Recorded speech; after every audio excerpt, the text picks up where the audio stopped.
Blog Talk Radio. Choices, decisions, frustrations, and pain. Knowing I'm going to forget her someday. While I still can, I'll challenge all my loved ones, every friend, to look inside their hearts and understand that I will love them. I will love them while I still can.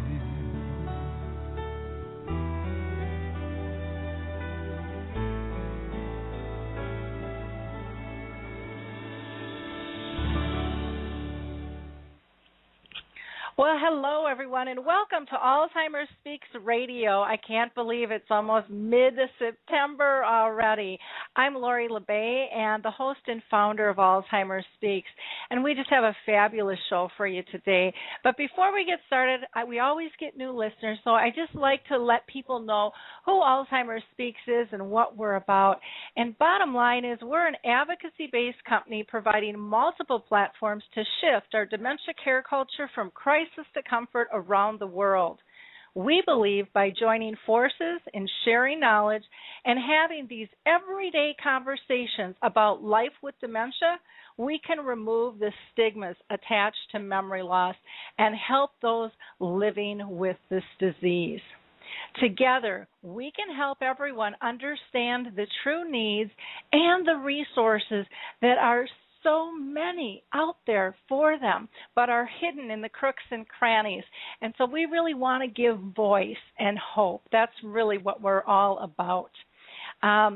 We have been able to be recognized by ShareCare and Dr. Oz as the #1 influencer online for Alzheimer's, and that has not to do with me, but that has to do with our wonderful audience. Your sharing, your caring. Those little clicks and tweets and sharing with your groups are so powerful on Facebook and LinkedIn and Google. So please, if you haven't done so already, I really encourage you to do that because you don't always know who in your sphere is looking for information and resources. And it's a great way to help them. It's also a powerful way to raise awareness and give hope. And this is the month of hope and awareness for dementia. So today our goal is going to be really simple. We've got 3 fabulous guests. We have somebody from Us Against Alzheimer's. We have somebody from Jiminy Wickets, and we also have a guest from the Alzheimer's Research and Prevention Foundation. And so these 2 hours I know are just going to blow by with all the great information. If you're interested during the program and joining the conversation, I invite you to use your chat box if you're listening by the internet. Just go ahead and throw your comment or question in.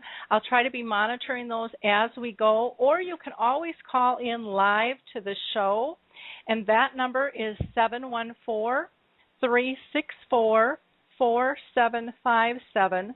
Again, that's 714-364-4757, and you'll be asked to push 1 just to get into my waiting room.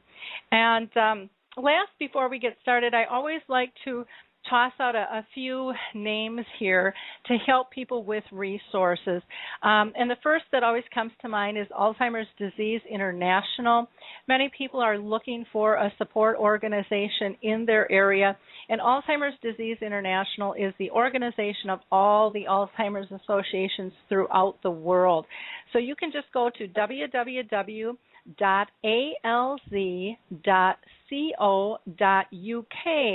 and tap into all the information that they have on the site. You'll find so much more than just locations, but you'll find resource and support information as well.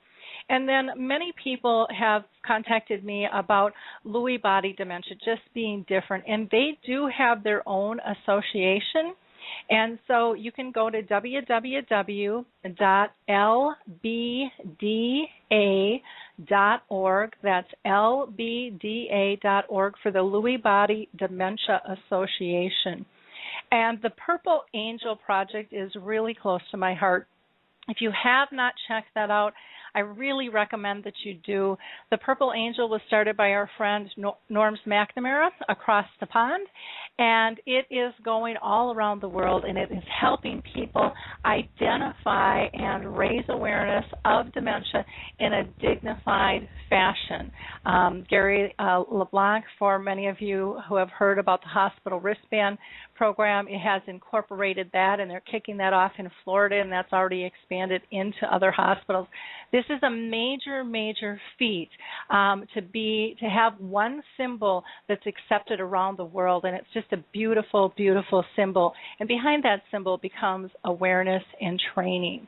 In addition, people are always asking about where do they go for trials, and again, the Alzheimer's Studies has a Tau trial going on right now. So if you go to alzheimersstudies.com, or you can check out the Alzheimer's team on Facebook to get information regarding that study as well.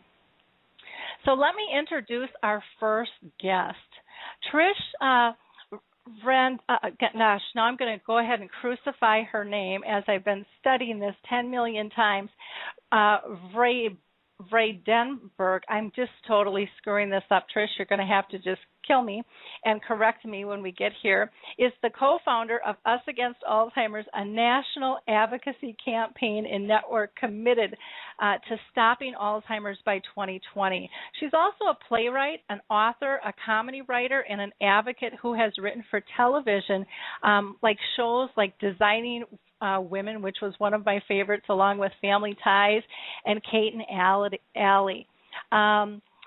She has also written a play called Surviving Grace, which is her kind of comedic and drama homage to her own mother, who succumbed to this disease.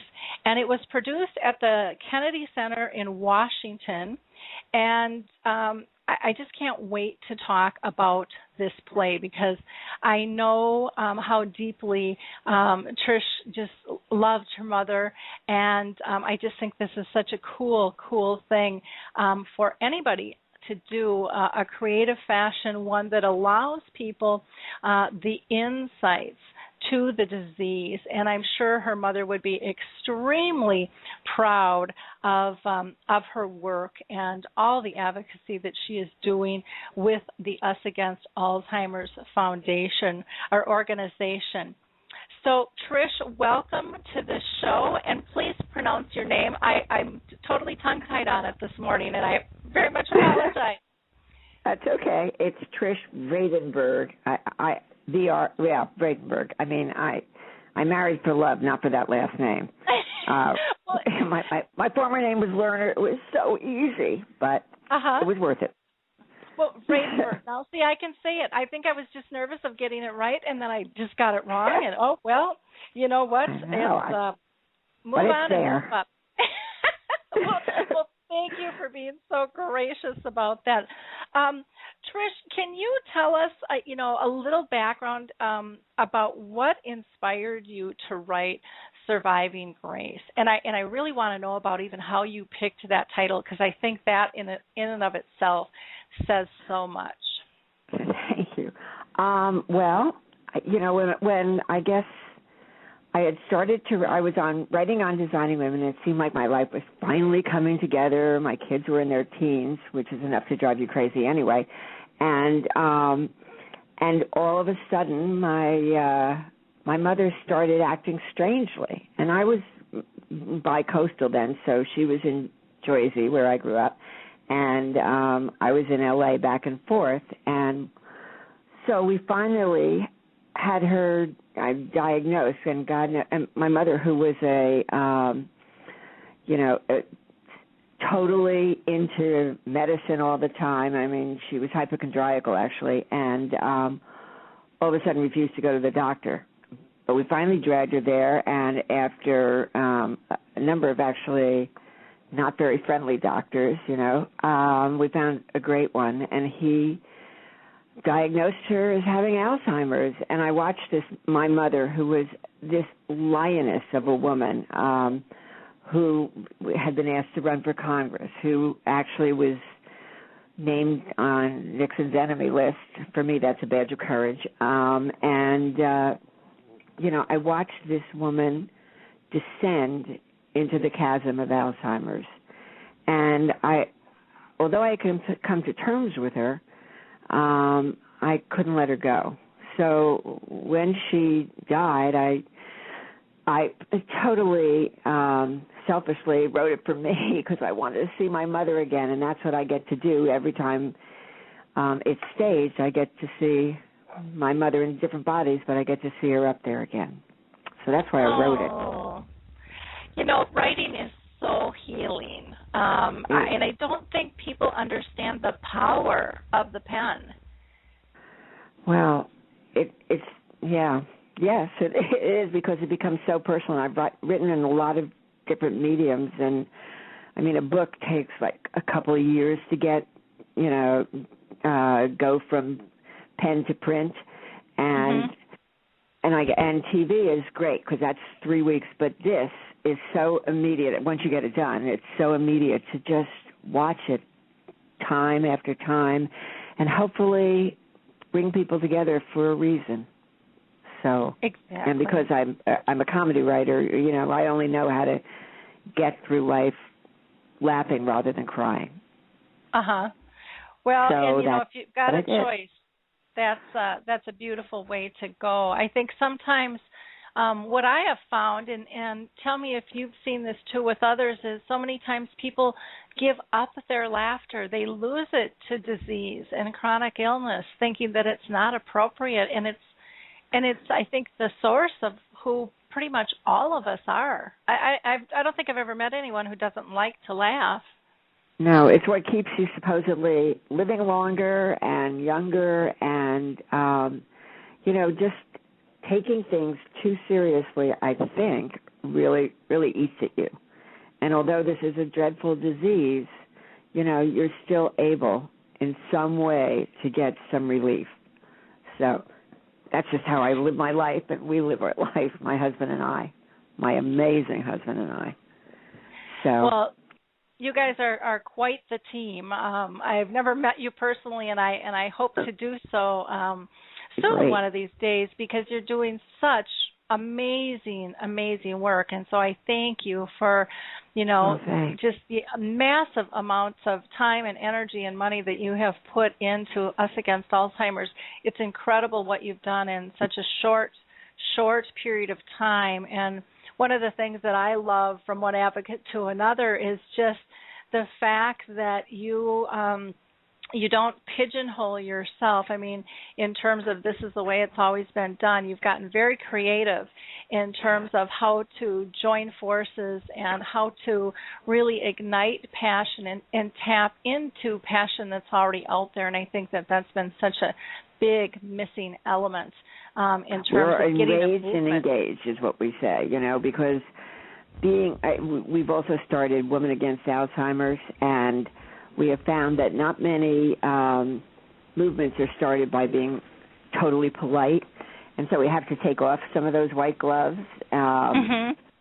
because, and we don't even know why women, have 2/3 of the Alzheimer's cases. So, like 33,400,000 are women, and the rest to 5,000,004 are men, and which is totally not clear the way I've just said it. But anyway, they're twice as likely to get Alzheimer's as men. And some of that is because they live longer.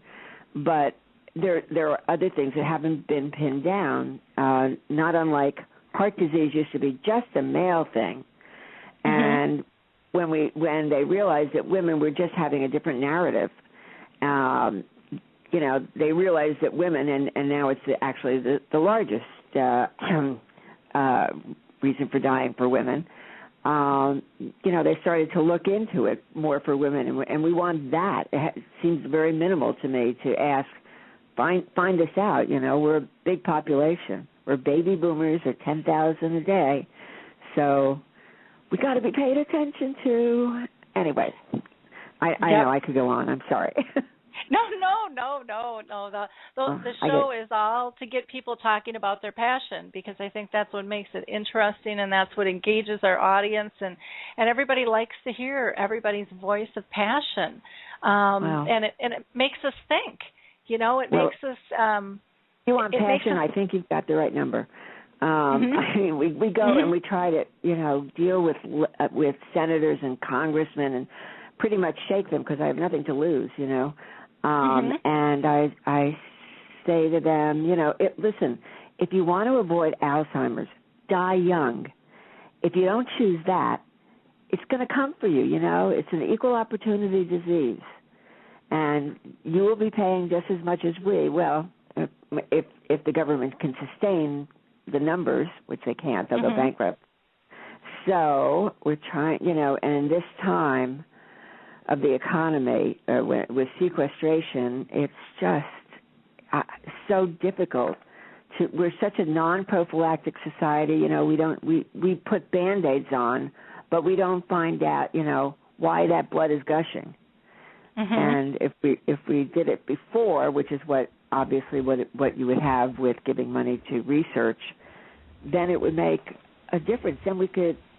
I'm sorry. Well, all right. Then we could be like HIV/AIDS, which I totally respect.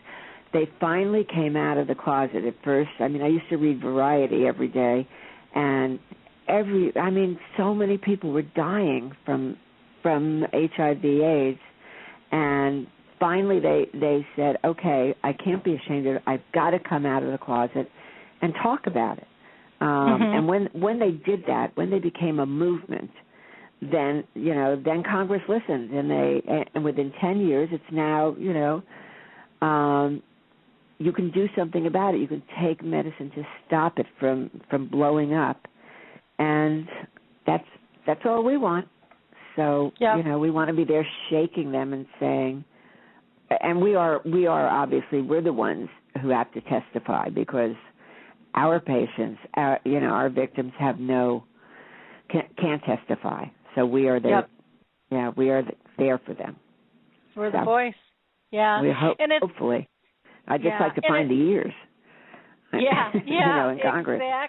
Exactly. And it's nice too to see so many of the young onset really speaking out now, and people paying attention. It would be lovely to have them do education, not only just with our doctors, but those in training as well as the general public. People are fascinated over and over again when they hear the voice of someone young who's got this disease, and it really has such a strong impact of not being able to be avoided, and it really does kind of put on the boxing gloves, because it makes people realize it could be anybody next, and the reality is it's in your body 20 years before. I haven't chosen to get to find out if it's in my brain. My husband keeps saying, and this is from a candidate, that you have to pay as much attention to having yourself examined from the neck up. We're all concerned with the neck down. We do all these things, but the neck up is as important, perhaps more than any of it. So we have to, we have a different focus. And the other thing is, I don't know how I left this, but every day I read the obituaries. I am that person. I have been doing it for my whole life. My father used to say he would get up in the morning, look at the newspaper. If his name wasn't there, he'd go to work. And so I look at it, and I can't tell you. It's like death takes a holiday. So many people will not say that their relative died of AIDS, succumbed to it. Of Alzheimer's. And, it's still the denial. It's still being ashamed of it. It's not a shameful disease, We've got to come out and say it, because when you saw the numbers with AIDS, then you went, wow, this has to be attended to. Yeah. Sorry. Was there a question, or did you just say hello? No, that's fine. Just to go off of that, I had a dementia chats, which I do twice a month. Those are webinars where I interview people that have early onset dementia, and they are our experts. And one of our participants was a 38-year-old woman who just got diagnosed. And what she was dealing with was this total denial of her family, going, no, it's you don't have it, you're fine. And she's like, it runs in our family. How can they deny this? But they're so scared. They're just so scared. And so we had this whole conversation about, what that does to a person. When you're not accepted, and you're kind of shunned and poo-pooed, and there's serious stuff going on, and you're not getting that support that you need as a human being, and it's critical. It's critical, and people don't understand the impact that we have on one another. We've really got to become more of a compassionate society and not so shameful. Absolutely. Absolutely. Well, I mean, you're doing such a yeoman's job. So if there were only so many more Lori LeBays, it would be, we would call it a shonda. I mean, it's not a shonda. It's a mitzvah, as we call it in my religion, which is a blessing that you're doing something like this. Well, so and there's thank you from all of us. Yeah, well, there's a lot of me's out there, but a lot of people don't know, and so it's all about connecting, and that's one of the things Alzheimer Speaks tries to do is connect, just like you're trying to connect. I think it's through collaboration that we're going to win this battle, not by I hope the so. silos. I'm running for time. Or against time. Well, listen, let's get back to your play, because I really want to learn more about surviving grace, and what do you hope that people would take away from the play if they went to see it? I would hope that they'll they'll become part of the movement, that they'll realize that we're just two people, we're just one person, we have to band together. So what it's not necessarily a message. I mean, the reality is it's a mother and daughter, and loving and trying, and the craziness of the mother and daughter. I mean, my mother still comes to me in my dreams maybe 3 or 4 times a week, and she's still telling me that I shouldn't wear horizontal because it'll accentuate my hips, but still telling me how much she loves me. And it's, I mean, I guess a death ends a life, but it doesn't end a relationship. And so Alzheimer's is totally similar in so many ways and totally unique. And I just want people to realize, that this could happen to them. Half of the audience knows that could happen. I mean, it's going to be 1 out of 2 at 85. But what I do in my play, it's a sitcom writer, what are the odds of that, and her mother, and the craziness of that relationship, and a father who takes the first act is pretty similar to what we had. I mean, my father went to Miami, where there apparently are signs, man with pulse enters state, and was surrounded by women. He was just going downhill as a caretaker does, because, that it's all about supposedly the patient, but the caregiver is just devastated. And so my father was looking ragged, and we wanted him to go away, just for a vacation. And he came back with this woman, and in the play, he divorces my mom and gets married to the, as I call her, the bimbo, and but the second act, they give her some medicine, and the second act is about her coming back, and actually testifying to Congress. But them, after knowing what they have gone through and getting getting. It's of course my fantasy, second act, but I don't want it to be a fantasy. I mean, if mice could do it, those mice are doing really well with medication. You know, they don't have to worry so much about Alzheimer's. I want us to feel the same way. I want us to go, you know, really, like, was there a polio? I don't even know what that is. Maybe not cure, but at least bring back somewhat and a way to stop it from happening. Yeah. So that would be. Yeah, I know. Well, you know, I'm a writer. I can do that. Yeah. Well, it's beautiful, and I mean, it can happen. I went and saw the movie The Butler, and it just amazed me how much has happened and how far we have come in a short period of time in my lifetime. And you know, I'm in my mid-50s, and I just think, oh my gosh, you know, we have just come so far. I mean, it's so doable. Far. You know, we can do this if we have faith and if we join forces and, you know, like you said, enrage and engage. And I personally, I have a hard time with the enrage part because I'm a hope and an engaged person. But I think you're right. I think we do need that rage. Well, I don't mean that we have to burn down buildings. I just mean that we just have, this is wrong. We've got to do something about that kind of enraged. Yep. I mean, you know, just saying, you can't just, I don't know, give money for one more bridge to nowhere. This is where the money should be spent. Yeah. So that kind of enrage that you're doing so little, enrage that we're getting $500 million from NIH, and HIV/AIDS is getting $3 billion, and cancer maybe $6 billion. And I don't want their pie. I want a bigger pie. Yep. You know. So. Yep. And it hasn't changed since the 90s, the allocations. It's kind of crazy. But anyway, sorry. When you look at the just what the, you know, football league said did for a settlement, they got like $700 million, you know. Great.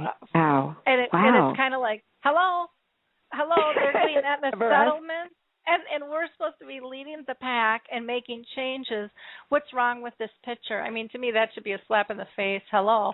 Right, absolutely. But we saw them change. We saw their whole mindset change. I remember going and hearing Roger Goodell, I hope that's his name, testifying to Congress and sort of in denial. And that wasn't long ago. That was like 5 years. And he stepped up to the plate, and he took responsibility. And I'm hoping that there'll be some purple ribbons being worn soon. Yeah, wouldn't that be neat? And we're purple up here in Minnesota. We're the purple people eaters with our Viking colors, so we'd be perfect to launch up here. Is this where you are, Minnesota? Yeah. Oh, dear, here comes winter. I know, right around the corner. Though it's supposed to hit 90 again today. It's been pretty psychotic. The leaves have been changing, and then we're kind of in this drought mode again now and stuff. So, well, there's no climate change. What are you talking about? Yeah, exactly. With your play, where can people go see it, Trish? Well, we're not doing it. It's still going around the country. But we're having, for instance, a fundraiser in L.A., and here's my dream cast, and this is the cast that's going to do it. The mom is being played by Carol Burnett. It's a reading, and Marilu Henner and Elliot Gould and Helen Reddy, who will also be singing I Am Woman, and Lonnie Anderson for the bimbo, and Lou Gossett Jr. I mean, how's that for a cast? Wow. Yeah.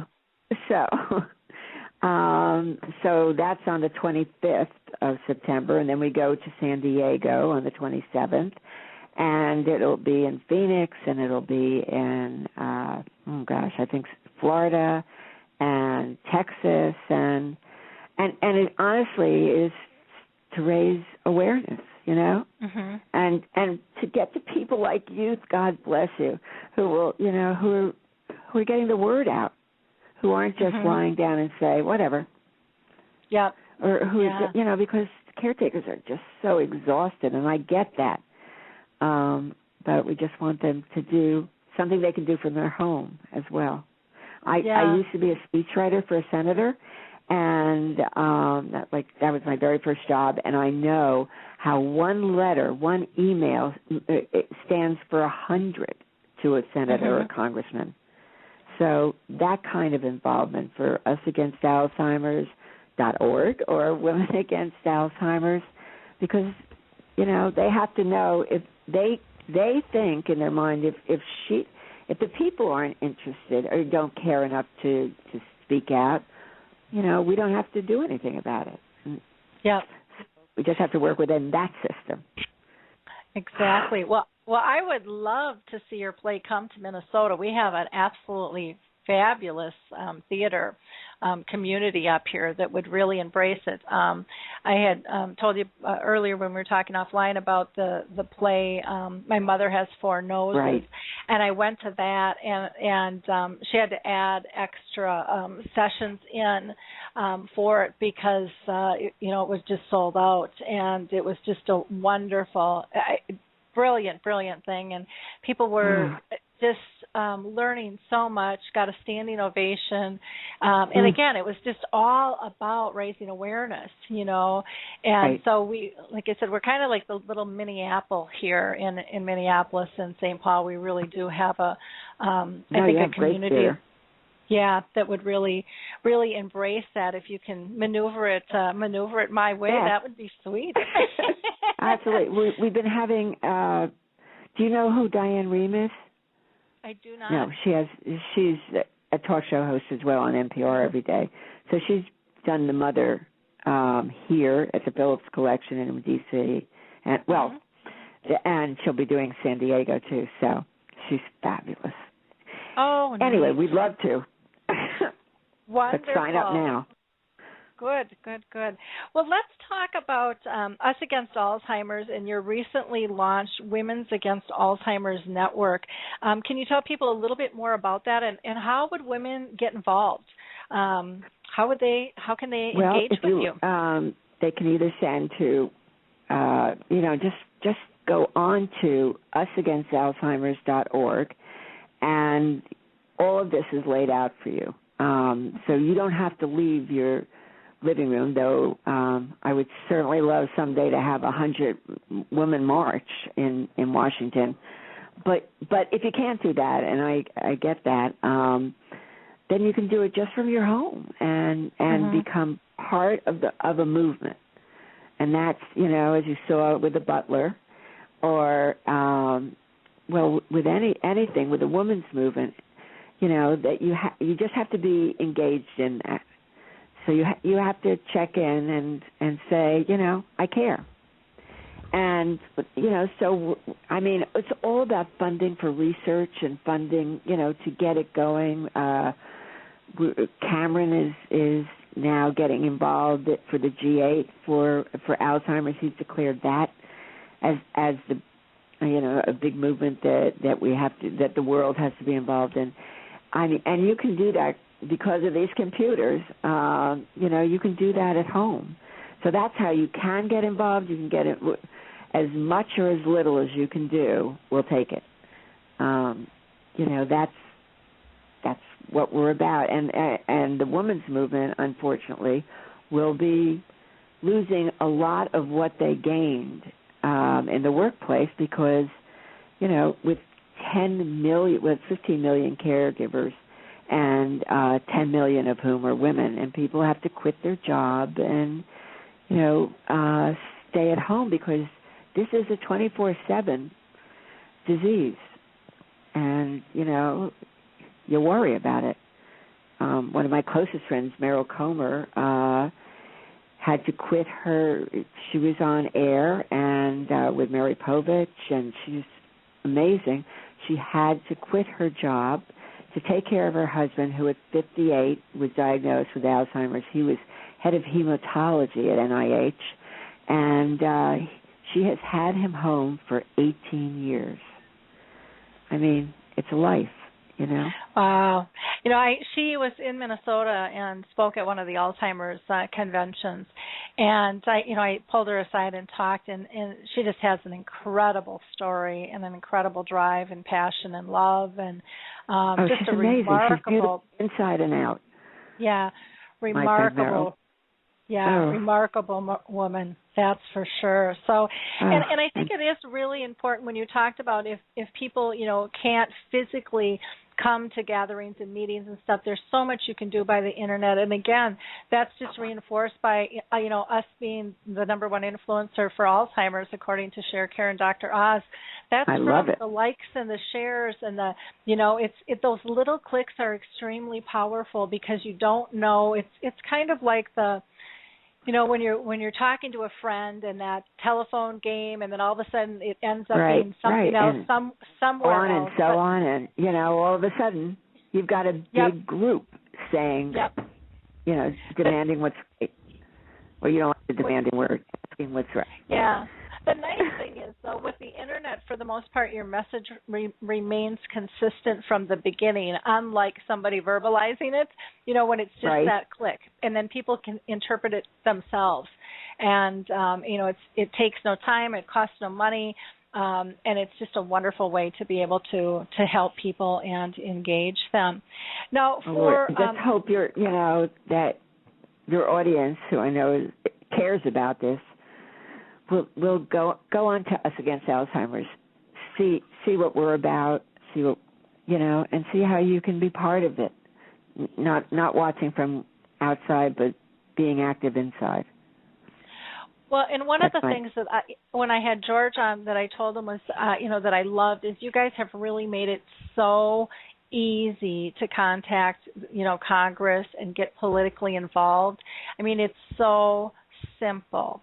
And your information that you push out is incredible. I mean, Us Against Alzheimer's is an incredible source of great information, and to me it gives so much hope just seeing the force and the tenacity in which you guys are doing things, and it really is an amazing, amazing organization. When you're dealing with Alzheimer's, you've lost all sense of control of your life.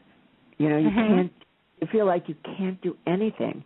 And this gives you back some of that control and some of that power because you feel like, okay, not only someone cares, but I can do something about this. And, that's and George, who is amazing, and in helping with this. And, he had a heart attack. We should be doing heart disease. But it was a long time ago. And he was on the coma diet, he was in a coma for 2 weeks and lost 20 pounds. I'm not saying this is for everyone, but if you can live, but he has just joined in this movement because he just cares so much about it. So, I agree. This is wonderful. The passion that comes out is amazing, and actually, I'm hoping to meet George, my next guest. I don't know if you know James Creasey with Jiminy Wicket, but we're going to be out at Rockefeller Center on the 20th playing croquet for Alzheimer's disease, and I know James has been in contact with George, but we would love for you and your whole family to come out and play croquet with us out at That would be Rockefeller great. Center. We actually have an apartment not too far from there, so. Yeah. Oh, that would be great. Love to do that.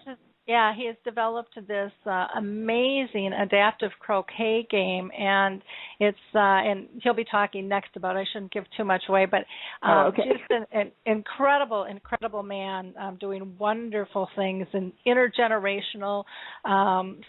We would love to have you join us. Trish, how should people get a hold of you? What is the best way? I believe you've got a site for the play. I believe it's survivinggrace.org if people want to find out more about the play. That's it. Absolutely. Okay. And we'd love anyone who is in, anyone who's in California to come to it, or you can just fly in. That's how good this thing is. That's right. But to see Carol Burnett, I'm so psyched. That's going to be very fun. Yeah. Or San Diego, also good. And yeah, be part of it. I mean, all I'm asking is let's be part of the solution. Yep. You know? Exactly. And that's what your program gives people. So, wonderful. For you. And then for people who want to check out Us Against Alzheimer's, just go to usagainstAlzheimers.org, or you can find them on Facebook. Again, just put Us Against Alzheimer's, all one word, together, and they'll pop right up in the search bar there, and go ahead and like them and push them out. They also have a Twitter handle, which is Us Again, and then Stalls, or it should be Again's, plural, and then I'm totally screwing that up. It's USAgainStalz.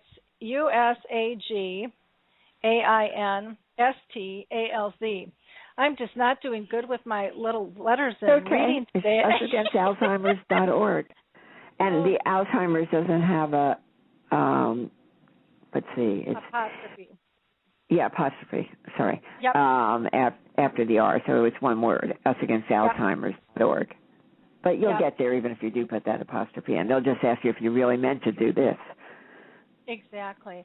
Well, wonderful. Well, Trish, thank you so much for being with us today. It was such a pleasure to be able to talk Lori. with you. How generous of you and gracious. So thank you so much. And together we'll all do this. We'll get the attention we deserve. We surely will. And I hope to see you out in New York on the 20th at Rockefeller Center in the morning. That would be a hoot. Very much fun. That would be great. Thank you so much. Thank you. You have a great day now. Okay? You too. Bye now. Bye. Well, our next guest is James Creasey, and James is just a fabulous friend and advocate for this disease. He's another man on a mission. Like Trish, who had a mother with the disease, James' dad, was diagnosed with Alzheimer's. And he wanted to find a way to be able to engage people and make life worth living with this disease. So 5 years ago on a summer vacation, he discovered a new connection with his dad, who was in kind of that silence and confusion mode of dementia. And he found that through playing croquet. His dad, Maxwell, smiled. Since then, all of his kids and grandkids now have this activity to enjoy, with their grandpa. And that was a pretty cool experience. So they found that it was intergenerational as well. And so James has taken it to a whole nother level, and he's created a company and an organization called Jiminy Wicket to make smiles for people living with dementia. And about a year ago, he created a program called Through Hoops to Hope, which is an intergenerational game based on croquet for high school and colleges, along with senior communities. And he's designed and developed and delivered over, let's see, what is it? I'm reading this wrong. He is designed, developed, and delivered a proof of a concept in Denver that is expanding through Hopes to Hoops into 100 schools and colleges coast to coast across the country, and also into 10 schools in the UK and 5 in Australia from 2013 to 2014 in that school year. So it's pretty amazing feat. And like I mentioned, he is launching with this expansion the Jiminy Wicket World Cup at the Rockefeller Center in New York City on Friday, September 20th from 7 a.m. to 11 a.m. So come and play with us. That would really, really be fun. James, I'm going to go ahead and pull you into this show here. So how are you doing today? I'm very well, thank you, Laurie. It's a pleasure to be on the show with you. Well, I'm glad you can make it. This is fun. I'm really looking forward to going out to New York to play the game. But why don't you tell our listeners a little bit more detail of why croquet and a little more in depth in terms of how it got started. I just kind of highlighted it. I'd be happy to, but before we do, just in case Trish is still on the line, lovely conversation between the two of you there.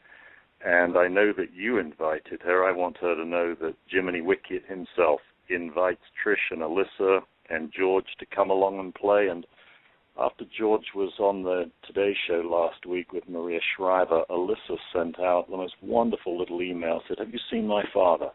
Well, I hope she'll come and play with us and say, "Have you seen my dad playing croquet at the Rockefeller Center?" Anyway, your question was sort of like, how did this whole thing get started, right? Yep.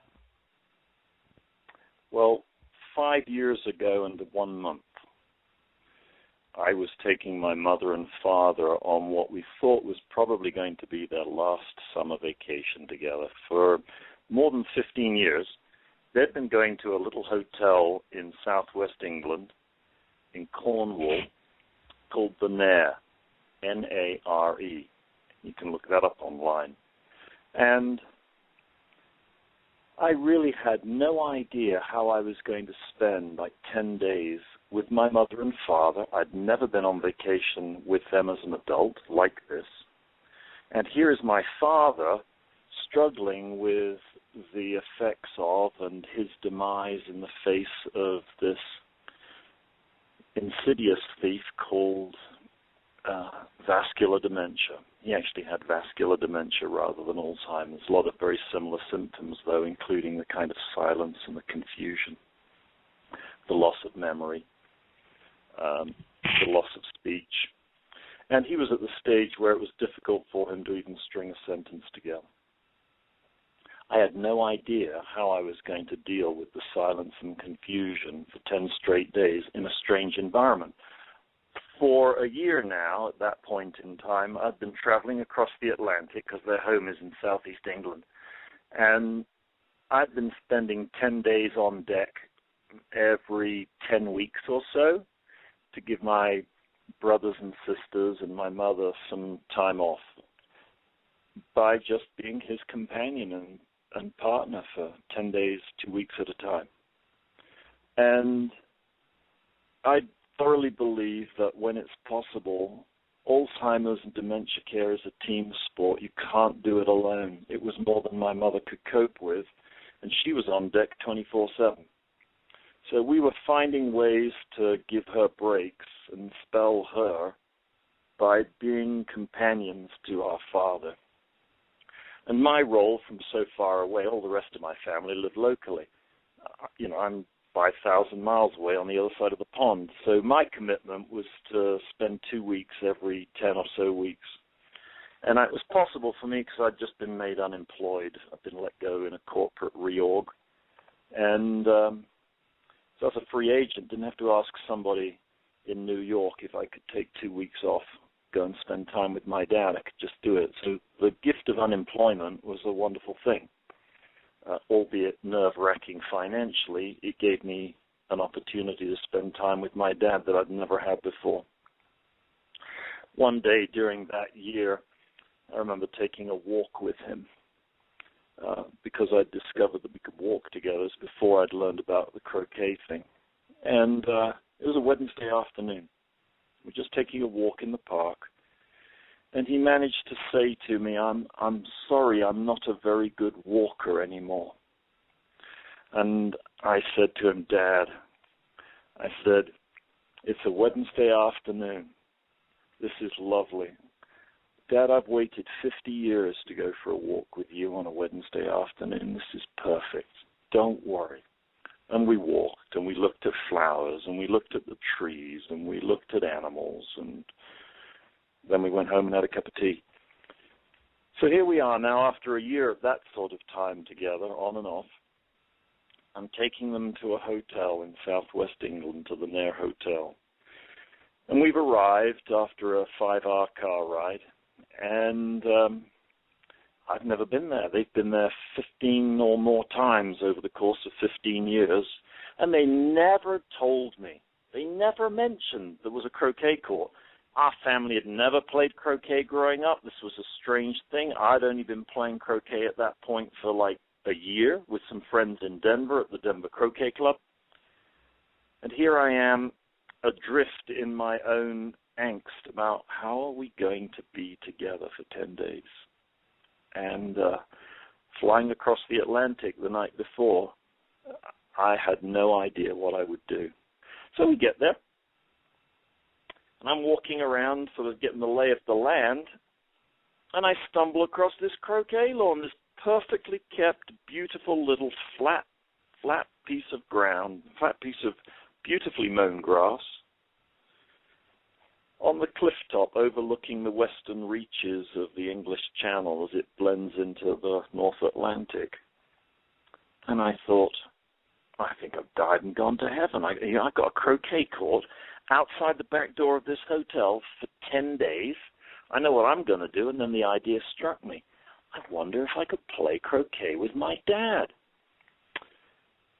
So the following morning, after breakfast, I helped him get ready for his day. And I said to my mum, I'm going, my mother and father had been married for something like 60 years at that point in time. And so they kind of joined at the hip. In the face of this disease, I think that my dad saw his dear wife, Pat, as his lighthouse.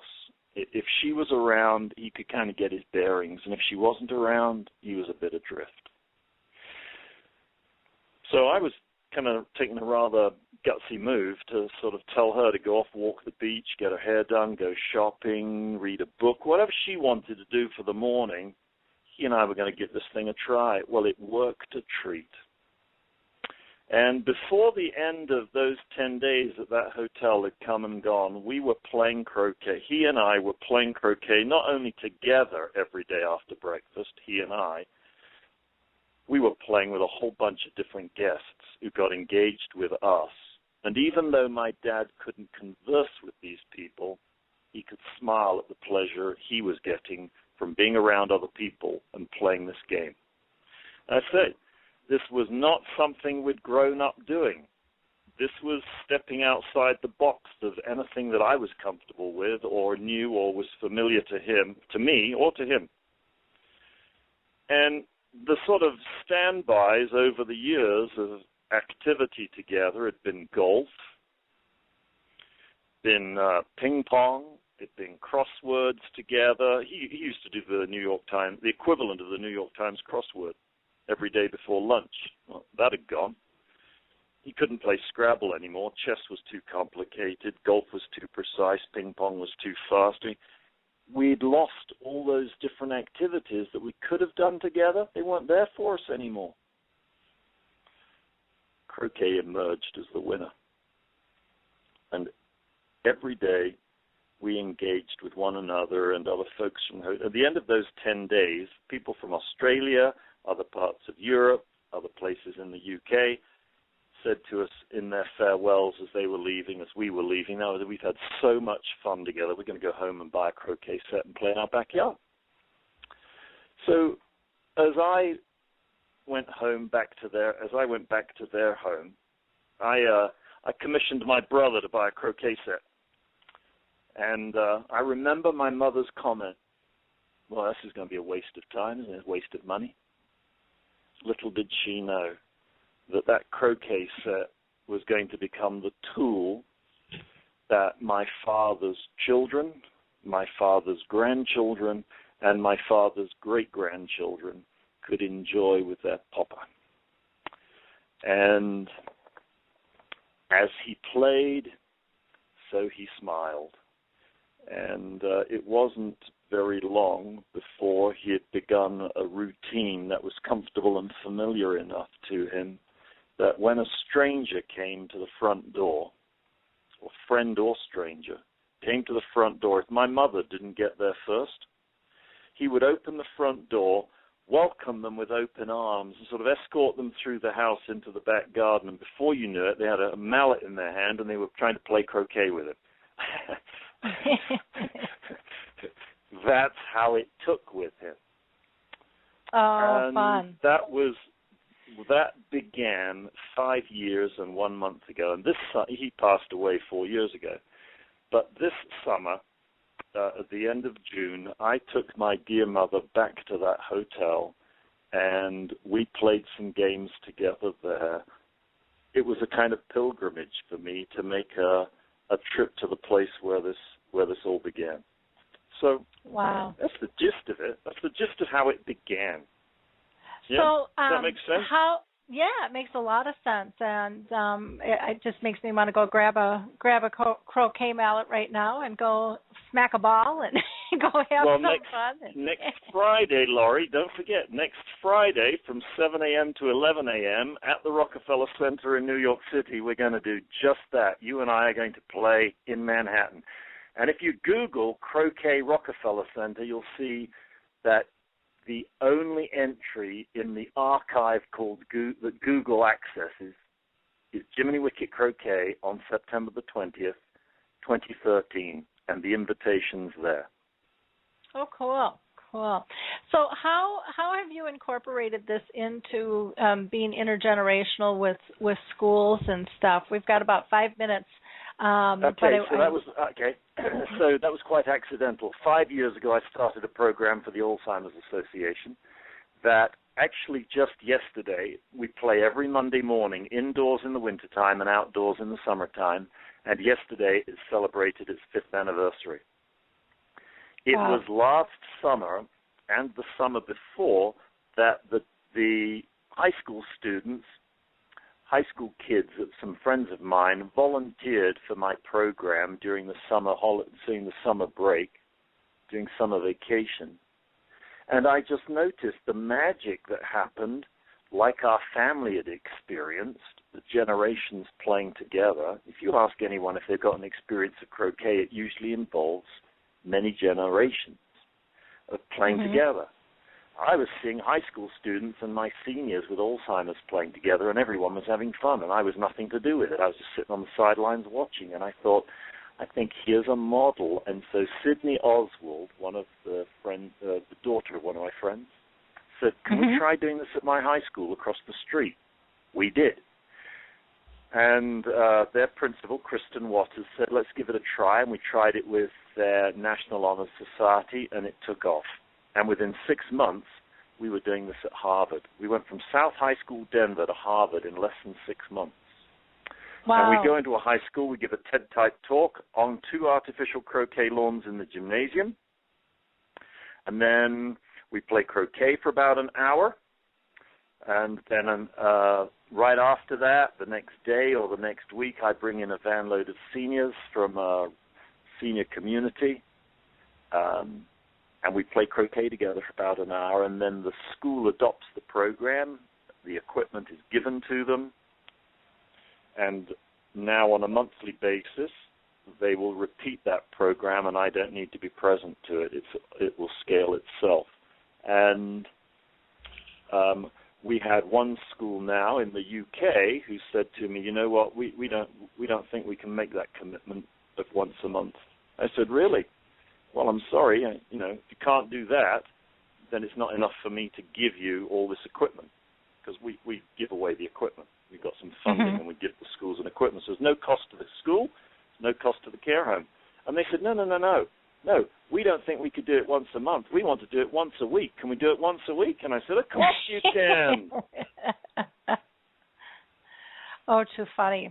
You just never know. Sometimes we just have to listen for the answers. That's amazing how this has just morphed, and I know it hasn't done it all on its own. You've put a lot of love and labor into this passionate crusade you're on to create smiles. So can you tell our audience, what does SPH stand for, and why is it important? So I played this intergenerational program with a bunch of students at Regis High School in Denver, Regis Jesuit Catholic High School, here in Denver on Saturday afternoon this week with some of my friends who have Alzheimer's disease. And we calculated, given the number of people that were there and the length of time being 60 minutes, And the number of smiles per person we figured were on the order of more than 1 a minute, is actually what the students thought. But I said, let's just be conservative, and we'll say it was once a minute per person for 60 minutes. There's 29 people, and if you do the math on that, you've actually generated 1,760 SPH. SPH is smiles per hour. That's the metric we use for our effectiveness. When we can't say, I'm enjoying this, because we can't get those words out, we still smile, and SPH is our metric. Wonderful. Well, James, as always, it's a pleasure chatting with you. How do people find out more about Jiminy Wicket and how and to get involved? I know you've got some great video on your website that just kind of shows how this goes. James flew up to Minnesota to get our memory cafe set up, and we just have had a ball with it. In fact, they're going to be playing on Saturday, the 21st. Without me, because I'll still be in New York at that time, but they can't wait to play again. We just had such a wonderful, wonderful time playing the game. So I thank you so much. That's great. I'm glad. Good. That's what it's supposed to be. And that's actually, it's such a predictable outcome. It is so predictable. And 100,000 years ago, we were hardwired to start hitting things, and we still love to hit things, and society says it's okay to hit balls. And as we age, as our visual, cognitive, physical acuity diminish, it's easier to hit a stationary ball. Croquet makes that possible. There are only 3 stationary ball games in the world: croquet, pool, and golf. Croquet works. So if you'd like to find out more, go to our website, which is jiminywicket.org, or shoot me an email. Through that website, there's a contact button, and we'll talk about how you could be involved. We need people to help with a little bit of financing. We would like to have people introduce us to colleges and high schools, and we'd love to have the conversation with you. If you'd like to participate, let me know. Wonderful. And again, just go to jiminywicket.com, and that's JIMINYWICKET.com. .org. JiminyWicket.org. You know what? I have you, and both will get you to him, but go to the .org. Yes. No worries. Yes. Thank you. Well, thank you so much for your time, James. Really appreciate it, and we will talk soon. Okay? Laurie, thanks for helping to push the message out, and we won't be talking. We'll be playing next Friday. Okay. Look forward to it. Yep. Come out and join us if you're there. Thank you, James. Thank you. Yeah, lovely. See you.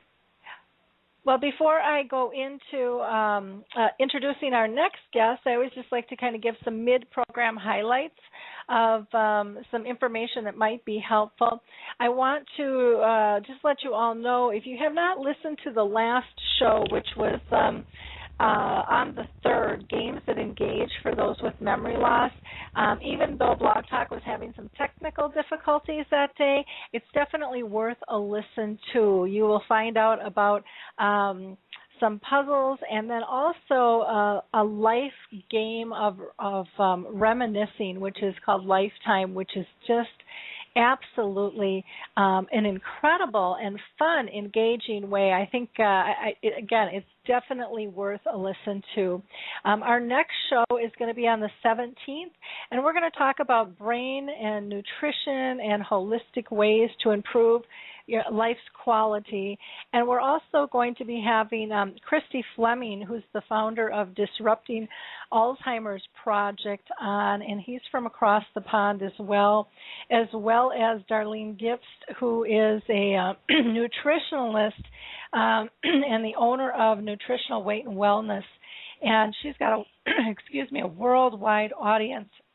And she is also the host of Dishing Up Nutrition on Talk 107 Radio.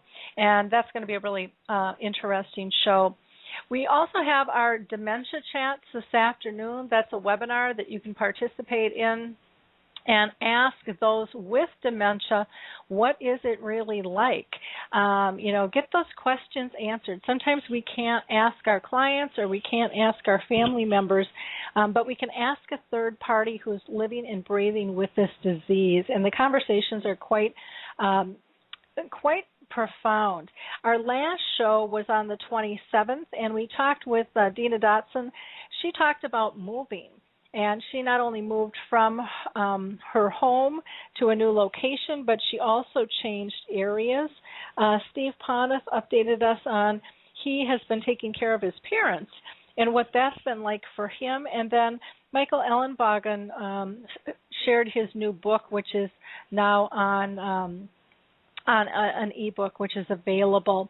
And so there were questions from the audience participants about exhaustion. Is that an early sign? And you'll hear the feedback that we got. And again, weather and temperature changes and how it influences people, and family denial, and being in large crowds, and getting second opinions. So all kinds of information you will find. We also updated the Alzheimer's Speaks website. So if you go there, you may notice a few changes there. The resource directory, I think, is much more efficient. The way that you can register to become a member and get access to our free tools is quite simple to do. So I encourage you to do that. Again, with the resource directory, you can input your business, your service, your tools, your products, or others into the directory so that, again, we can share the knowledge amongst each of us. So please go ahead and check that out. I'm still doing some tweaking on the site, but that's ever-ending with websites. On the blog, there was an article about Dementia Aware and the Ostrich Care Team, who is helping really raise awareness even more, and which is extraordinary because the owner of that company is a 20-year-old. He's doing some really cool things. There was a wonderful video about true unconditional love that I think you'll find amazing. And then, again, James just mentioned that we're going to be in New York on the 20th, so if you are in New York, stop by Rockefeller Center, please, and play croquet with us. We would love that. On the 13th, ARP has asked me for an article, so that's going to be posted, and it's called The Art of Care. And so we'll see what happens with that. And then Katie Couric, I still have not heard when her special on Alzheimer's and dementia is going to air, but I will let you know when that happens.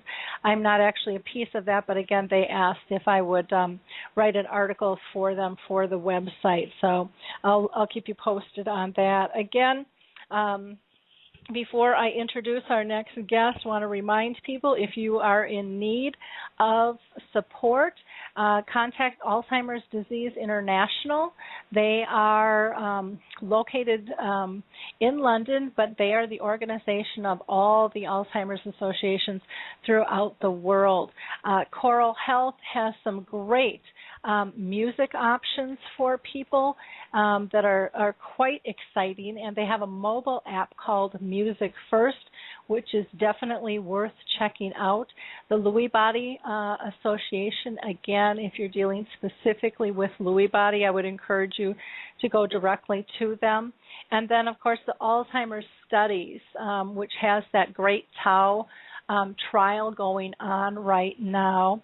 And Puzzle with Me. Again, Jane Snyder just sent me some puzzles, and they are absolutely amazing. I've seen a lot of them, but these are only 12 pieces. They are bigger and thicker, so they're easier to work with, and they've kind of got this different coating, so I think that they're just much more durable, and yet they are all very, very much adult-oriented in terms of photos and things there. So let me go ahead and introduce our next guest. I'm very excited to have her with us today. Kirti Khalsa is originally from Rome, Italy, and she is the Chief Operating Officer and Secretary of the Board of Alzheimer's Research and Prevention Foundation. And before moving to the U.S., she worked for a multinational pharmaceutical company in export marketing and regulatory affairs in Italy and the U.S. and Switzerland.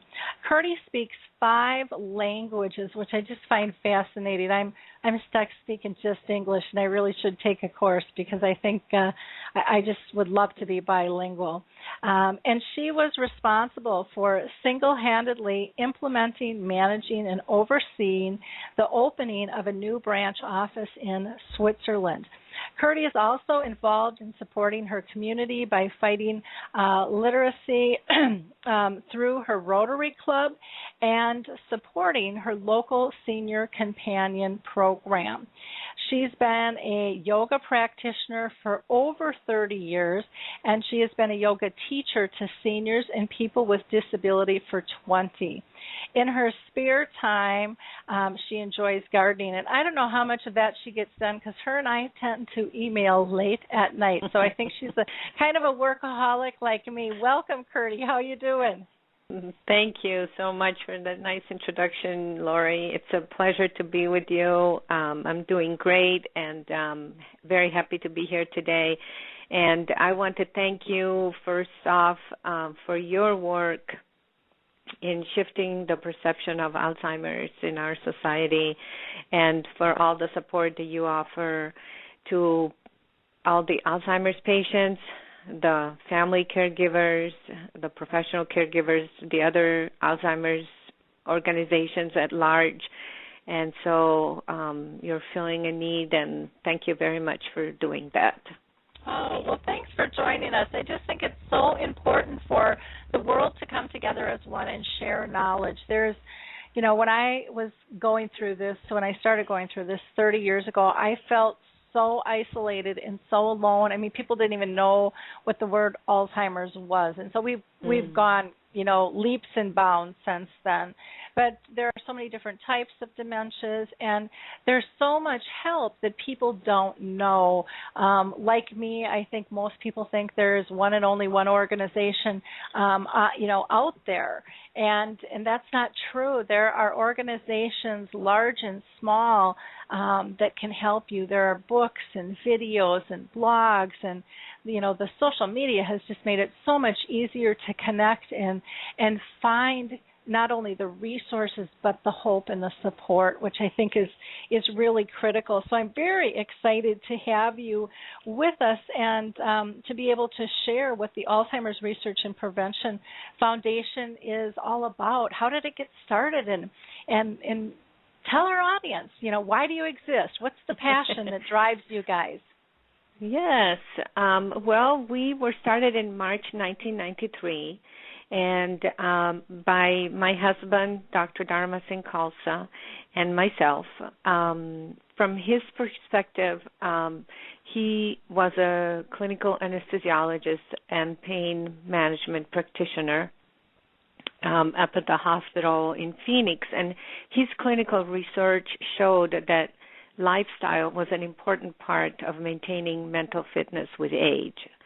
That was the medical, you know, the medical part. And as far as I was concerned, well, I had this organizational experience and pharmaceutical experience, but specifically and even more importantly, I just have always had a passion for helping our elders. And I remember even growing up, I was always drawn to my grandparents, and I spent a lot of time with them.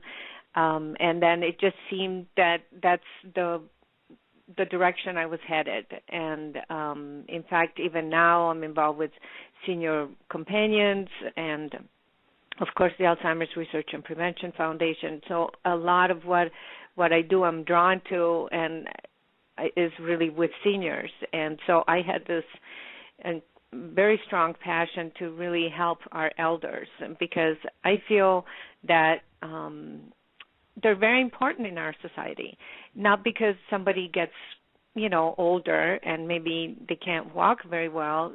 That doesn't mean that they don't have life lessons to share, and I believe we all can learn from them. and it's very, very important. And so that's how we got started. We've been, at the beginning, 20 years ago today, this year, there wasn't that much awareness about Alzheimer's disease. Like you just said, you started 30 years ago and nobody even hardly knew what Alzheimer's was. And 20 years ago, it wasn't as bad, but definitely there wasn't that much awareness about the impact of this disease on the patients themselves, their families, the cost involved, and the incidence. In a way, we as a society hadn't put two and two together, that so many people were getting older, and Alzheimer's was mostly a disease of the elders, of the seniors. And so, 20 years ago, it was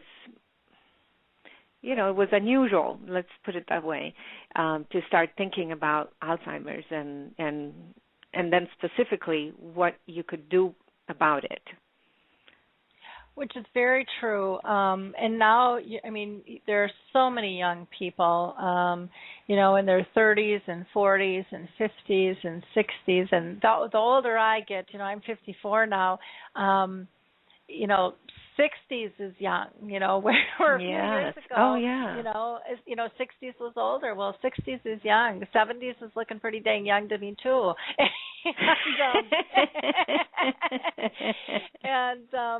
We have to really realize that, with dementia, it can come in so many different fashions from so many different sources, and even with the sports injuries and things now, with the concussions, can be a cause of that. So, there's a lot that we can do, but most of us don't have a clue what or how we should try. So can you tell us a little bit about your kind of holistic and integrative medical approach, to dealing with dementia and Alzheimer's?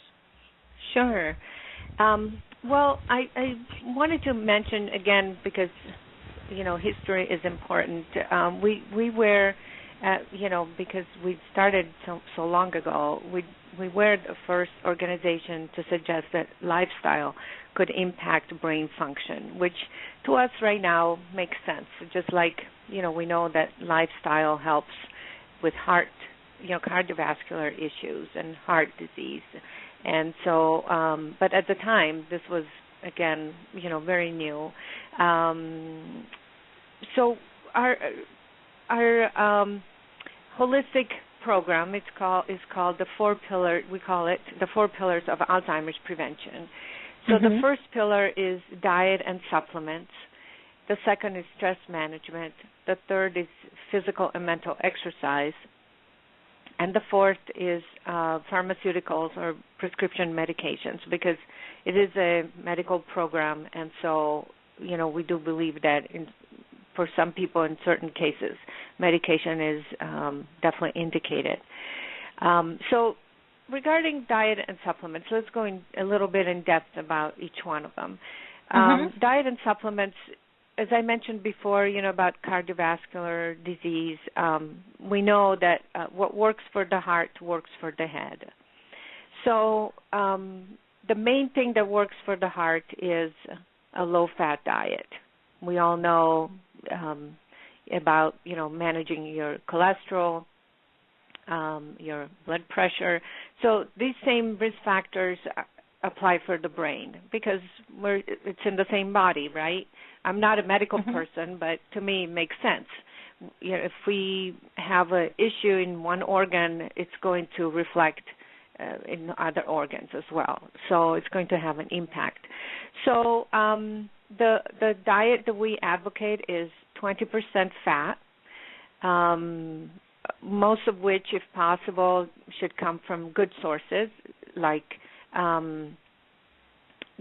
extra virgin olive oil, avocado, omega-3s from fish as your fat source, 40% lean protein, so preferably that would include fish, chicken, turkey, and soy for those that are vegetarians. Mm-hmm. 40% of complex carbohydrates. So that would preferably, again, come from fresh vegetables, fresh fruit, legumes, whole grains. Okay. And then your diet should also include superfoods for the brain, what we call superfoods. There are the very highly concentrated antioxidants in certain fruits and vegetables. And so for fruits, the best fruit is blueberries. And for vegetables, the best one is spinach or any dark green leafy vegetables that have been shown and researched to be very rich in antioxidants. And then we also, as part of the first pillar of diet, we also advocate the use of supplements, because specifically brain-specific supplements, because in our modern world, and if someone is already older and if someone already has a problem, there is a place for more concentrated nutrition that is provided in supplements. So brain-specific supplements are vitamin C, ginkgo, also called ginkgo biloba, phosphatidylserine, omega-3 oils, and there are a number of other ones. And by the way, if anybody wants any more in-depth information about any of these pillars or any other information we'll go over, it's all available on our website at www.alzheimersprevention.org. Okay. So, yes. I just had a question for you. You know, a lot of people ask about like turmeric and coconut oil. What is your stance on items like that for supplements? Well, turmeric has actually been studied to help mental function, because, again, we believe that it's due to the richness in color. Just like we see in other vegetables and fruits, that the ones that have the highest concentration of antioxidants are the ones that have a really deep color. So like blueberries we discussed, like spinach. So turmeric also, we believe that that's the reason why it's so rich in antioxidants. So anything that is just like, vitamin C, for example, is an antioxidant. Vitamin E is also. So just like those, we want to supply as many antioxidants as possible in our body, because the function of the antioxidant is it detoxifies the heavy metals and the toxicity that is present in the blood and therefore in the cells. So that's turmeric has been studied. As far as coconut oil, our stance is it probably, I'm sure it doesn't hurt.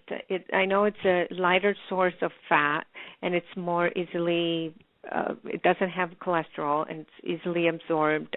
In terms of the benefits on the brain, I haven't really seen that much scientific evidence, but I would say for sure it's a good alternative to butter, just because, I know we all love butter, but, it does have high fat content and high cholesterol specifically. So coconut oil is I use it sometimes, and the flavor is, you can't really taste any special flavor, so you can use it for baking, you can use it for stir frying.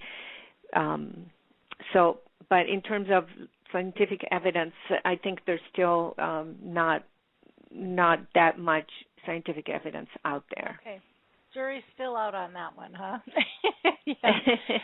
I know that I was talking to somebody last week, and I think he had a good point, and this person said, we're all looking for the magic bullet. And sometimes now it could be the coconut oil, it could be the turmeric, it could be a certain medication. Whatever it is, we have to realize it's not a magic bullet approach, because the brain is so complex, the body is also very, very complex. And so once there is that type of problem or a concern, it really requires a multifactorial approach. And so whatever you can do, whatever improvement you can make in your lifestyle, in your diet, in your stress level, your exercise, being social, being interactive, it's all going to affect your well-being and your brain's health. Wonderful. Well, and I do have to really congratulate you guys on your anniversary and being the first to really say that lifestyle is important, because it's just such a critical piece of this disease, and it's one of the areas that I personally get a little frustrated with, because I think with so much of the disease can be changed depending on how we approach things and what type of life we lead, and how we interact with one another can make a big difference in terms of the reactions that are really truly in effect. And we're doing a lot of research for medications to get rid of a lot of behaviors that can be approached in different lights without medications, in my opinion. And I think being able to teach people how to, like I always say, live with the disease, not as it, and to come to peace with it and realize that there are aspects that you can control. There's other things that we cannot. But it's a beautiful piece. And I thank you guys so much for sticking with it and believing in that, and doing all that you've done over the years. You have an awful lot to celebrate and be proud of. Oh, thank you so much, Lori. Thank you. I really appreciate it. Yes. Is it all right if I keep going with our holistic program, the remaining pillars? So pillar number 2 is about stress management. And again, this was something that was largely overlooked years ago. And I have to tell you a little story. I go and give presentations at different retirement communities and assisted living facilities here in Tucson, Arizona. And I drive. Sometimes I have to drive 40 minutes across town, and I have my boxes and handouts and things, and I come in and I set up, and then that's a sort of stressful experience sometimes. Sometimes it's 110 degrees outside and it doesn't help. And so I go in and I start the presentation, and after a while I'll say, I'll talk about stress, and I try to, I want to be interactive, and I say, well, anyone that has stress, please raise your hand. And lo and behold, just about everyone in the audience raises their hand. Mm-hmm. And I am always so amazed, because I think, wait, how could it be that, someone who lives in an assisted living community or in a retirement community, they have just about everything done for them. And how could these people have stress, And I look at, maybe there's an 85-year-old lady sitting there, and she has her hand up, and I say, well, would you mind sharing with all of us, what's stress? What is stressful for you? And I always learn so much, and I learn specifically that everyone has stress. It doesn't matter if we're young, if we're in the workforce, we have aging parents, we have children we're taking care of, we have financial responsibilities, we have,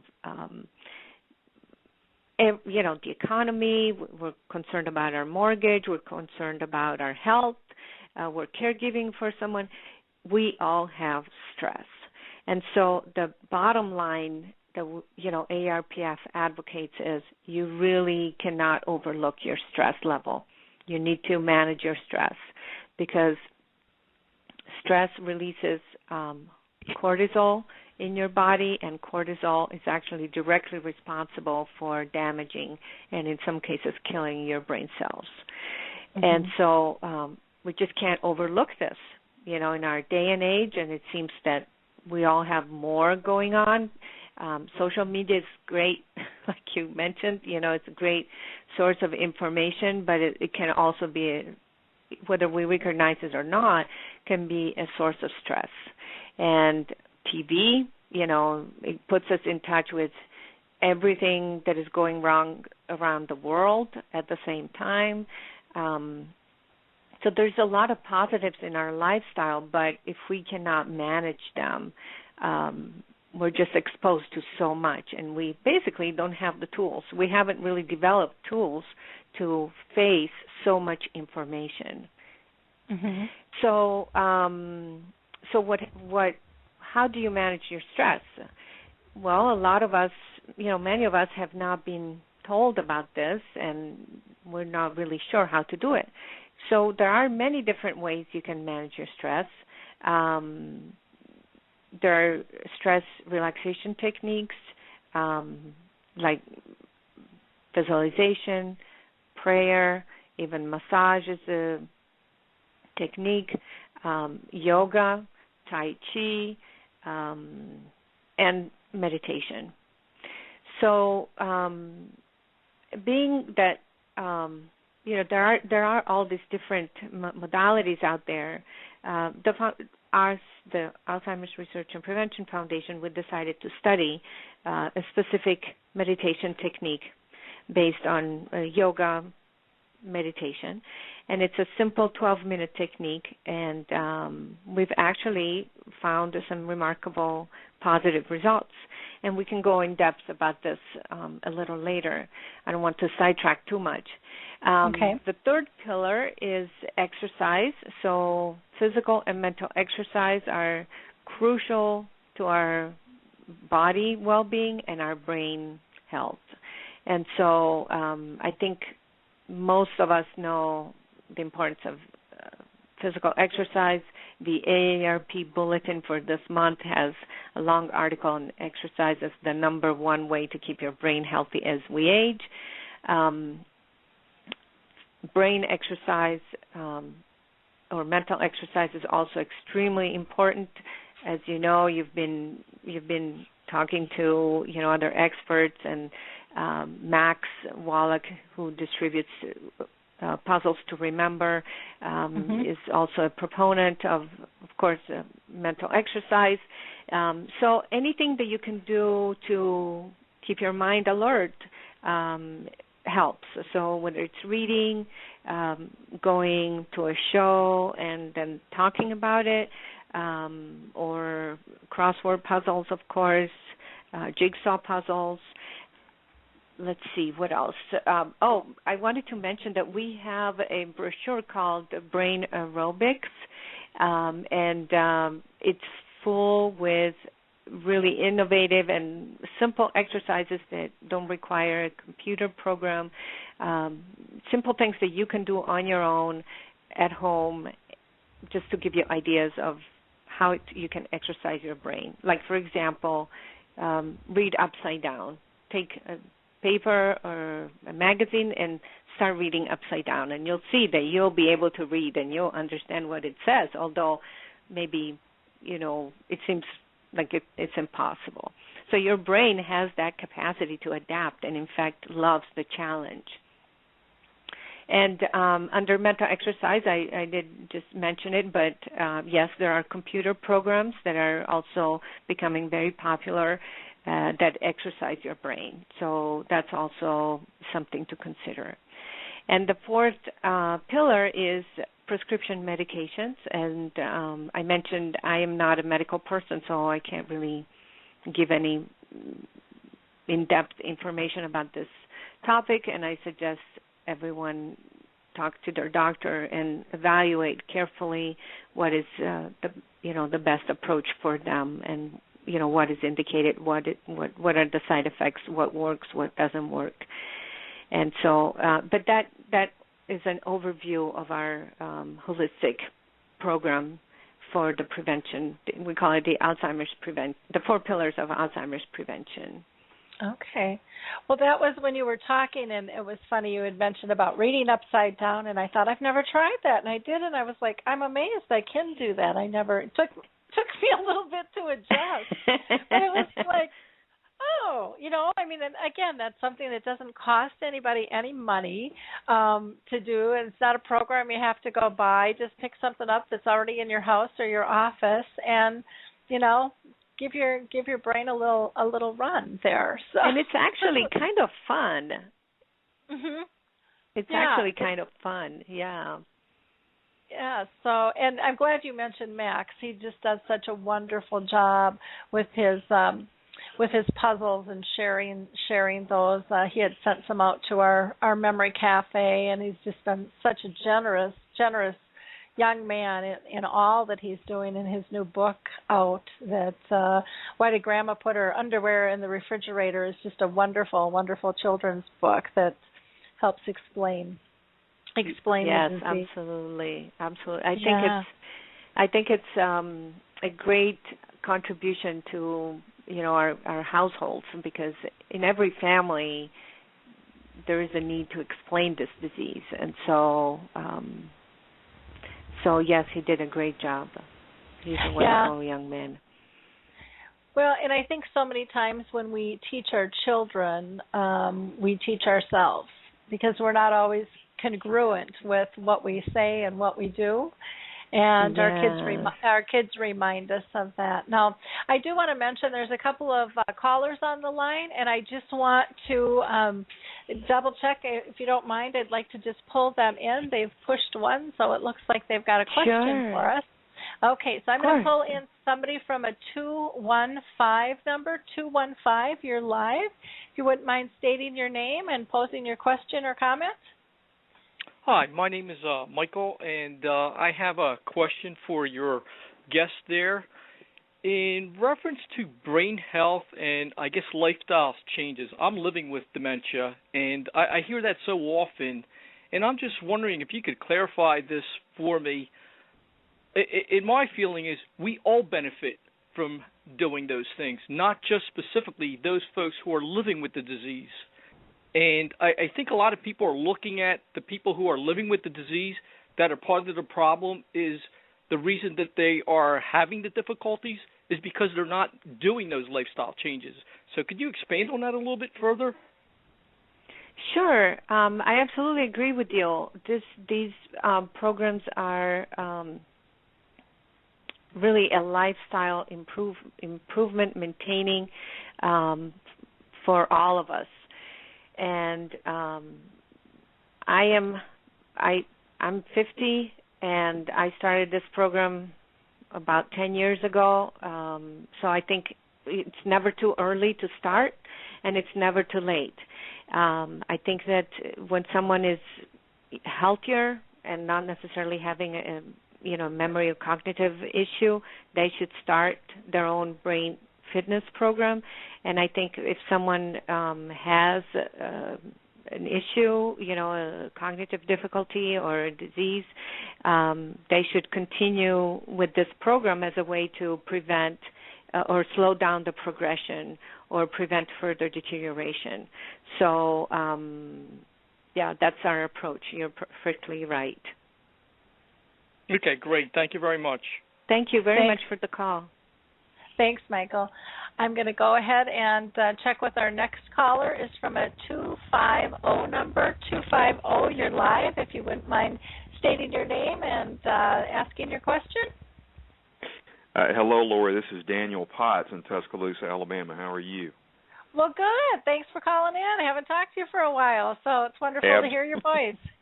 It's a pleasure to listen to your show, and I just have a statement. I want to commend you for and your guests for the topics that you're discussing today. I think these are so important. I think healthcare providers like I am need to hear what you've had to say today. Not all of us are as on board as we should be with this, but I think we should be, because there certainly is evidence that your guests have outlined that the supportive milieu for brain health that we can cook up here is so important, and I just commend you for that. We need to get the message out, because there are things we can do to prevent, and research is key for a cure, yes, but we also can live better with the disease and support caregivers better with this information. So thank you very much. Well, great. Well, thank you for all you're doing. What a great statement. Thank you. Absolutely. We're all together in this and trying to make life as good as we can for folks. So thanks a lot. Well, Danielle, do you have a new project at all that you want to take a minute on and just tell us about, because you're always doing something? Absolutely. Well, we do. I'll just briefly tell you some things that we're doing. One thing is that we've got a middle school initiative to raise Alzheimer's awareness and to also teach students about memoir and life story. It's called Let Me Be Your Memory. And we be watching, I'll put out in social media, we're going to have a fundraising Rocket Hub site that we set out so that we can teach middle school students about honoring their elders with life stories and learn a little bit about Alzheimer's disease in the process. So we hope to be able to take that nationally if we can raise the money for it. More on that later. Oh, exciting. What a worthwhile project. Well, thank you, and thank you for what you are doing in terms of prevention, Kirti. It's very, very important. So it's an honor to hear what you're about and what your organization is doing. Thank you very much, Daniel. I appreciate it. Absolutely. Okay. Thank you, Lori. Yep. Thanks for calling in. Bye-bye. Okay, bye-bye. Well, that was nice to hear. Always nice to hear from our listeners, and what an exciting project he is doing. Kirti, do you want to tell us a little bit about yoga and meditation, and how you kind of spearheaded an innovative research around that? Yes, sure. I'll be happy to. So we took a particular form of yoga meditation technique that is 12 minutes long, and it's called Kirtan Kriya. And we've done now about 6 or 7 research projects on that, from regular folks to people that were diagnosed with early Alzheimer's disease, people with MCI, that stands for mild cognitive impairment. In a nutshell, what we have discovered is that by practicing this technique, that this technique has profound effects on not only your brain and memory, but also on your mood, energy, on your genes, on your immune system, on your sleep, your overall health, and your psychological and spiritual well-being. So we're very encouraged by this, by the results of this research, and I want to point out that, we're a small nonprofit. Everything that we can invest in research is what we collect from our donations. So at this point, we're pretty much only able to fund pilot projects, which means 20 to 30 to 40, in some cases 50 subjects. So these are not very extensive research projects that would require millions and millions of dollars, but still they're significant research and especially significant results. So we are now currently involved in a project with UCLA, Department of Psychiatry, and also the University of West Virginia Department of Public Health. So we have almost a 2-site project going on studying this yoga meditation technique on people diagnosed with MCI in a residential setting. So that means it's either going to be assisted living community or a retirement community. So we have people going there and teaching it, and then we'll have the results probably sometime next year. We're also sponsoring a study here at University of Arizona, U of A, on balance, and we'll have 2 interventions. One is balance training, and the other one is going to be this yoga meditation technique. And we're also at present sponsoring a genetic, some kind of very innovative genetic testing on the population, 1,200 subjects that are part of the finger study that is taking place in Finland. It's the largest prevention study ever done on individuals at risk for developing Alzheimer's disease with different lifestyle modalities. It's a finger. In their language, stands for Finnish Interventional Geriatric Study for the prevention of cognitive disabilities. So these are the research studies we're involved in at the moment, and so for which we'll have results sometime next year. We're very excited to do that, and very lucky to be able to, receive donations and being able to fund this, prevention and lifestyle-based research projects. Wonderful. Well, that's exciting. I think it's. I love hearing about studies like this that are, small or large. It doesn't make any difference. But I love the idea of the meditation, and I think the visualization. I think there's so much that can be done to help people find that calmness and that peacefulness and remove anxiety and get clarity in terms of their life and, what do they want in it or what don't they want in it. Now, the Kirti Khalsa, does that name stand for anything for that particular form of yoga meditation? Well, Kirtan means song, and Kriya means set or exercise. So it means it's a singing exercise. Particular words there's a mantra that you sing during the exercise. It's the mantra is Sa Ta Na Ma. And those words mean my true identity, come from the mantra Sat Nam, which means my true identity. So it's a universal, it's not a religious practice. It's sort of a universal wisdom that you basically sing to. But Kirtan Kriya means singing exercise. Okay. Would you be able to, or would you feel comfortable just singing that mantra for us a couple of times, giving us a couple of... Sure. I am not the singer, but so I'll full disclosure. But the mantra goes like this. And actually, before I do that, I wanted to mention the mantra is the meditation is available on our website, alzheimersprevention.org. We ask for a small donation in exchange. It's available both in a CD form and also as a downloadable file, and the instructions are also on the website.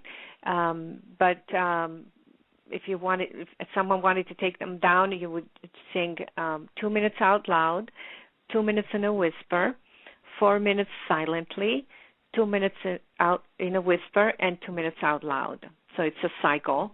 And so the total is 12 minutes. And then every time you sing the syllables, you would touch your fingers. So at Sa, you touch your index finger. At Ta, you touch your middle finger. At Na, you touch your ring finger. At Ma, you touch your pinky. And you always go in that direction. You don't go backwards. Okay. And then the last item that you want to add once you're familiar with the other routine of the singing and the touching fingers is a focus of concentration, and it calls for a L-shape form of concentration, meaning that you would visualize the sound coming in the top of your head and out the middle of your forehead, which is also called the third eye. So going in the top of your head, out the third eye, every time you touch your finger and you chant every single syllable. So it's a little bit complex, but it sounds more complicated than it actually is. But the sound goes like this. You take a deep breath. Sa-ta-na-ma, sa-ta-na-ma.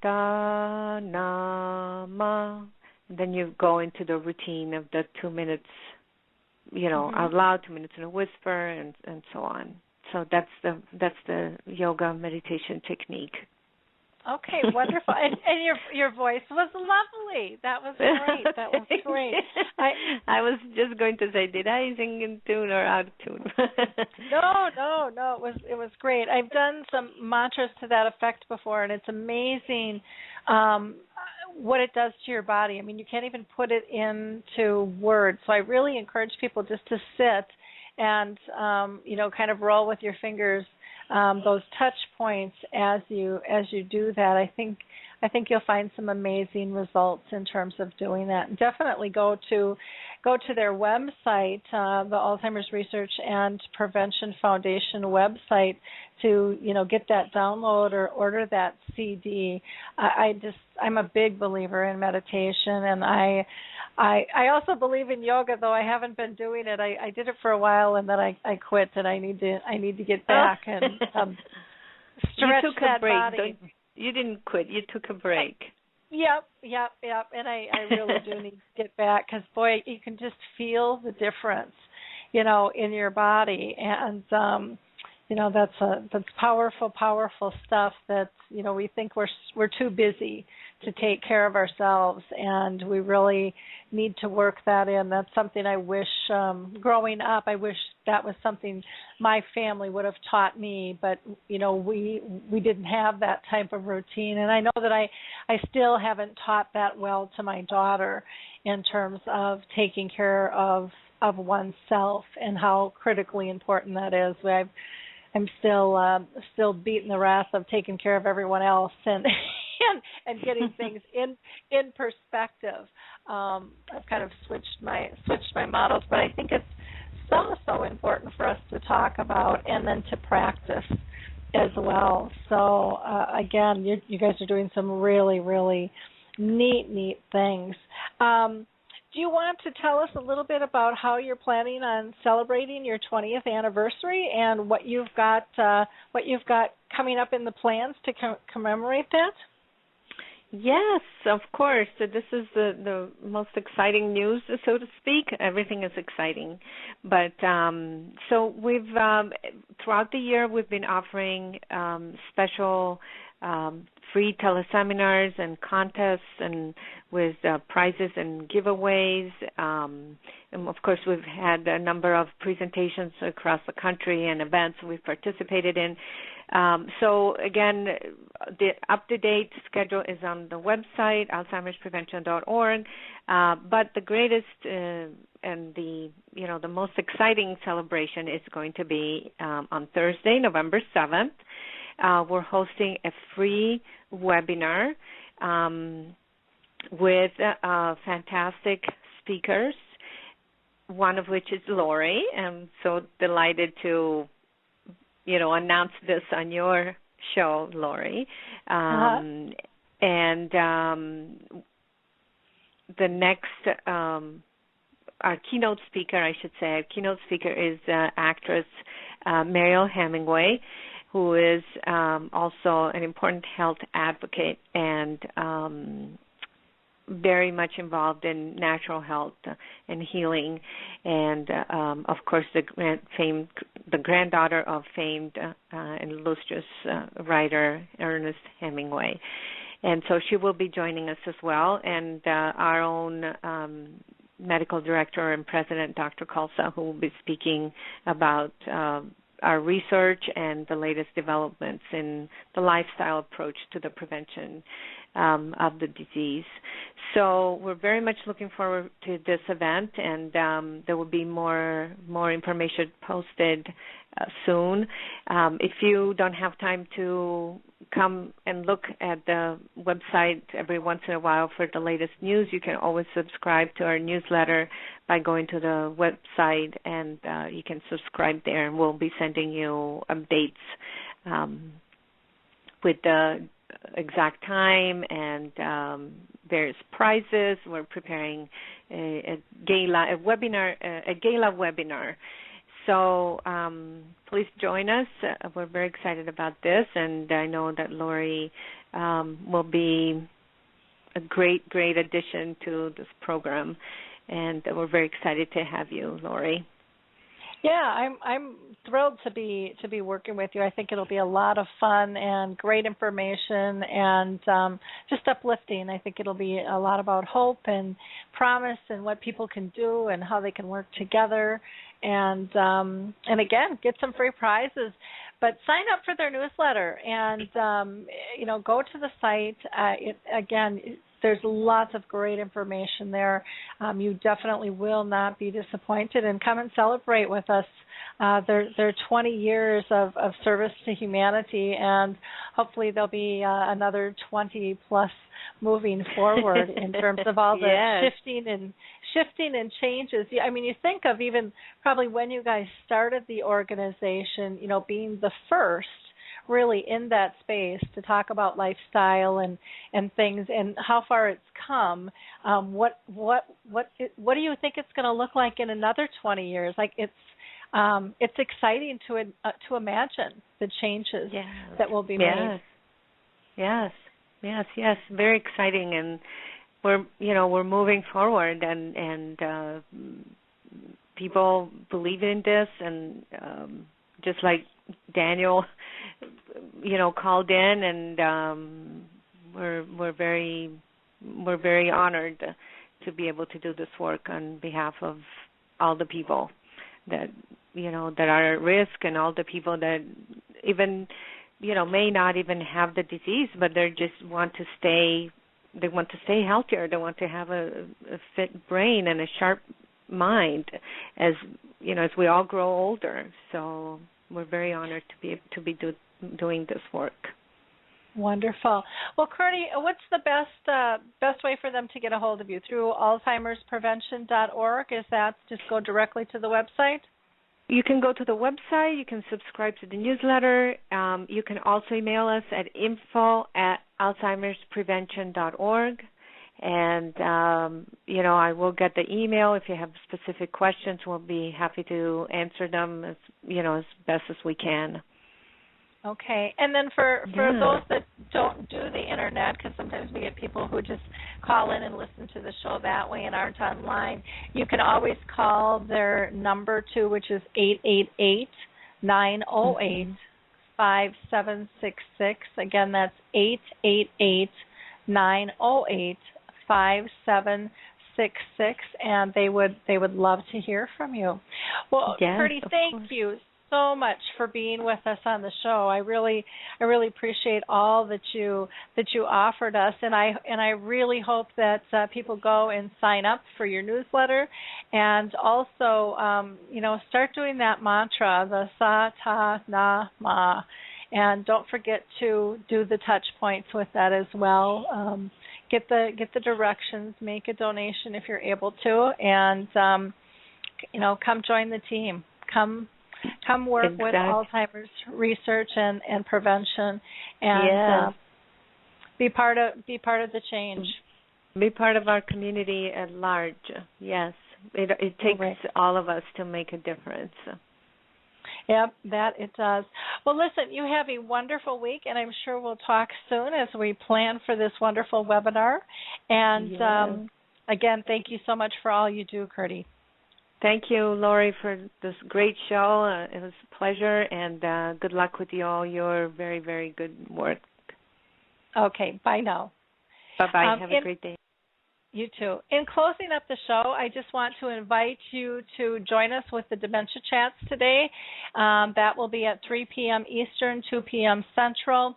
That's noon Pacific. And you can go to alzheimerspeaks.com, go to the About page, and then just go down to the Dementia Chats, and you'll be able to find how to enter the show. Again, if you're looking for an association in your area, go to Alzheimer's Disease International, and you'll be able to find an association closest to you.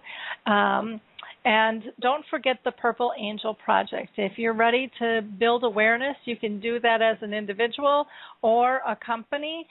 Check out the Purple Angel Project. I am really looking forward to our upcoming venues here, and again, want to thank our special guest today, Trish Vradenburg with Us Against Alzheimer's, Jim Creasey with Jiminy Wicket, and Kirti Khalsa with the Alzheimer's Research and Prevention Foundation. Have a great day. Bye now. Hey everybody, Jared Sebesti here, host of Retire Repurposed. This podcast is dedicated to help people transition into fulfilling and purposeful retirements. Retirement is a big life change. In fact, the two most dangerous years of a person's life are the year they were born and the year they retire. Few people can just flip the switch from working a career 30 or 40 plus years, retiring on Friday, without methodical steps to living what we call a repurposed retirement. To listen now, search Retire Repurposed on your favorite podcast platform, Senior Resource, or Life Audio.